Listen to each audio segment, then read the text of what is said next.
That wasn't sped up, wasn't a cutscene. That's all just me being the greatest of all time. Oh, hi, I'm Shape, by the way. It took until the year 2025 for Ninja Gaiden 4 to finally drop, after a long, lucky 13-year wait. And in this game, our boy Ryu here is moving at speeds I did not think were possible. Speeds that would make Barry Allen do a double take. The Flash himself will look at that first clip, look at his boots, and feel humbled by young Hayabusa here. Honestly, this is the fastest action game I've ever played. I really want to stress that. Like, just go look back at that opening clip.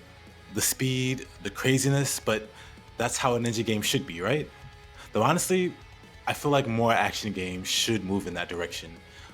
Looking at Ninja Gaiden 4, I realize exactly what I've been missing from this genre: speed. And before I say it, I know, calling Soulslikes played out is low hanging fruit. It is the coldest take in the fridge, a fridge in Antarctica. After the coldest blizzard, after hell froze over, calling Soulslikes overdone is the coldest take imaginable. But also, don't get me wrong, I like those games.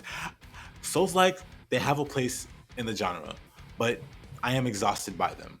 I am tired of the slow, methodical approach all of these upcoming action games are taking on. I am tired of light attack, heavy attack, and maybe jump attack if the developers are feeling spicy. That stuff is the deepness of a puddle that you just stepped into with socks on, and I hate that. I hate that. You get the deepness of a puddle. Meanwhile, the enemies are, especially the bosses, are getting more and more ridiculous as time passes. They're dropping meteors. Shockwaves are going off every other attack. They're doing 15 hit combos, and what are you doing? You're rolling. You're rolling on the floor like a bug for 20 seconds, waiting for your turn to hit the boss once or twice before you have to go back to dodging a cutscene worth of attacks. Why is the boss the only one allowed to do cool stuff in games? It's tiring. No, it's really tiring.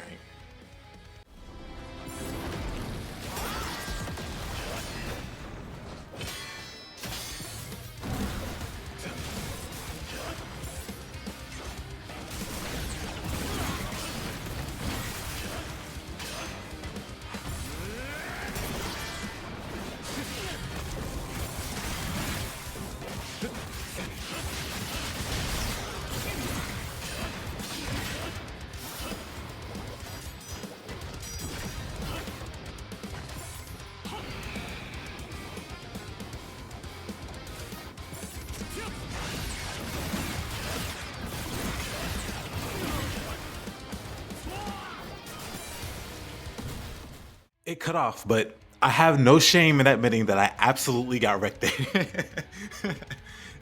It's not safe for work. YouTube would ban the video if I showed what happened to Yakumo there, but did you see that?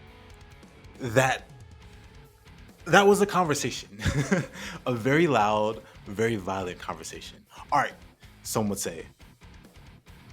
I had no stamina holding me back. I didn't have to stop attacking to catch my breath. I was swinging. Both sides were going crazy. Did you see not only the back and forth, but how the action just kept escalating? And just like I had no stamina to hold me back from going crazy, the boss had nothing holding it back from stomping me out the moment I made even the smallest mistake. And you know what kept me alive through all that? As crazy as you can get offensively in this game, it also has the most rich lineup of defensive options that I've ever seen in an action game. Blocking, dodging, perfect blocking and dodging, mirage, backlash. You can parry any projectile right back at the enemy and make them eat it if your timing is on point. And what's wild is you can cancel practically any animation you're in to perfect block. So again, if that timing is on point, you can just be this undying tornado of death.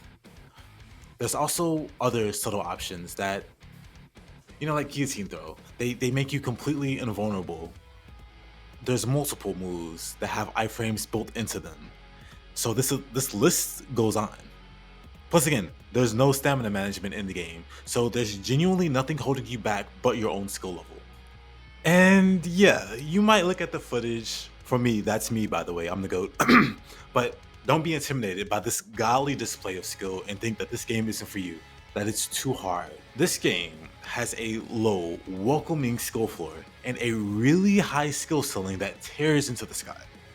It's got various difficulties that can hold your hand or throw you to the wolves. Difficulty so low that it will literally dodge attacks for you.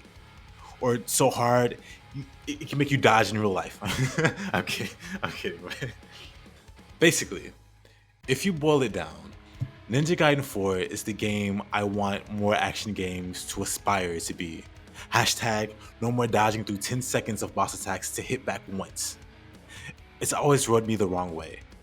It makes me think the player isn't a hero at all, but some goofy bug fighting a god who has clearly been robbed of all 5 of their senses and can't even take down that roach in their kitchen.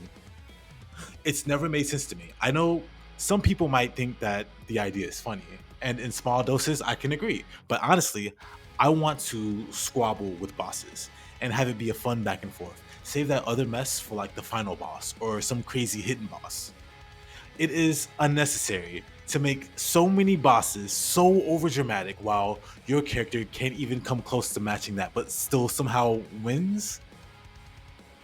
And then that kind of thing also runs the risk of overshadowing the actual final boss, or just diluting the pool by so much by having the experiences be so samey that you can't even really tell the final boss from any other boss.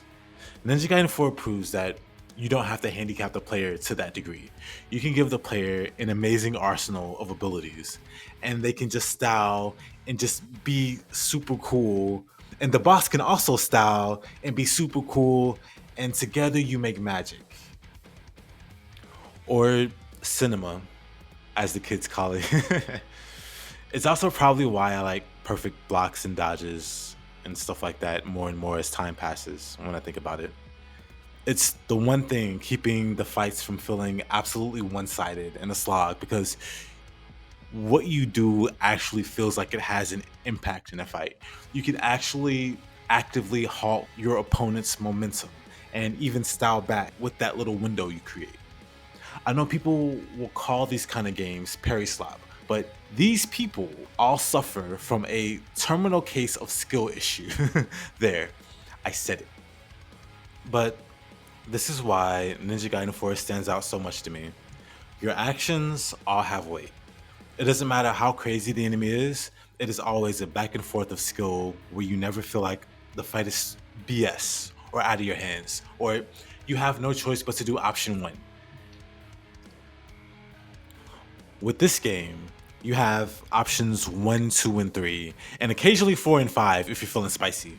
It puts into perspective the importance of defensive options in action games, and not just having one out, but multiple outs that you can navigate, and it just deepens combat as a whole. Stellar Blade from last year managed to have both perfect blocking and dodging, and mechanics between the two that made weaving those elements together very satisfying.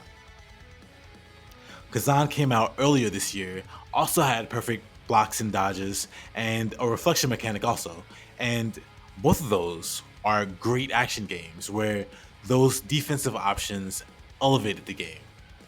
This should be a more common practice and be more expanded on, and I hope it is, as well as the offense. Please, devs, please.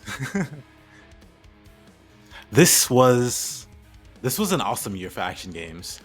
A lot of great titles dropped in 2025, but they all made one fatal mistake. They released in the same year as Ninja Gaiden 4.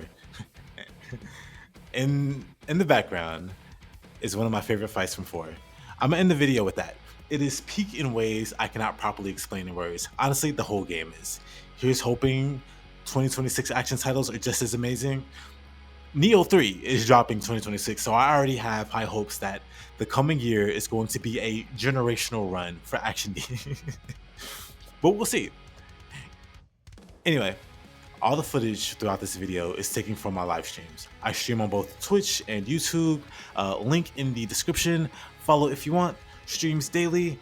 Thanks for watching. Love ya. Peace. Bye-bye.